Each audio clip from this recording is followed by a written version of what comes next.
Hi hello, ഞാൻ മുൻപ് ഈ മെറ്റീരിയലിനെ കുറിച്ചുള്ള വീഡിയോ ചെയ്തിട്ടുള്ളതിൽ ഇപ്പോൾ റീസെൻ്റ് ആയിട്ട് വരുന്ന കമൻറ്റാണ് ഹക്കോബനെ കുറിച്ച് പറയാവുന്നത് കേട്ടോ.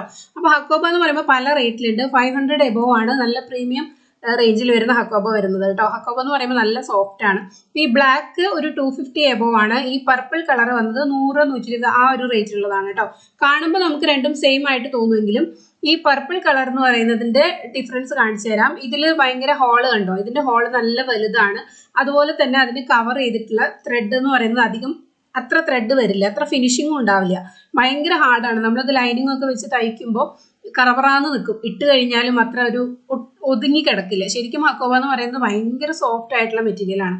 ഈ ബ്ലാക്കിലേക്ക് വരുമ്പോൾ ഇത് 250 എബോവ് ആണ് കേട്ടോ. ഇതിന്റെ പെർ മീറ്റർ വരുന്നത് 250, 280 അങ്ങനെയൊക്കെ പല ഷോപ്പിലും കണ്ടിട്ടുണ്ട്. ഇത് ഭയങ്കര സോഫ്റ്റ് ആണ്. ഇതിന്റെ ഫിനിഷിങ് കണ്ടോ, ഇതിന്റെ ആ ഹോള് ഫുള്ള് ത്രെഡ് വന്ന് കവർ ചെയ്തിട്ടുണ്ട്. നല്ല സുഖമാണ് ഇത് തയ്ച്ചിടാനും. അപ്പൊ ഇതാണ്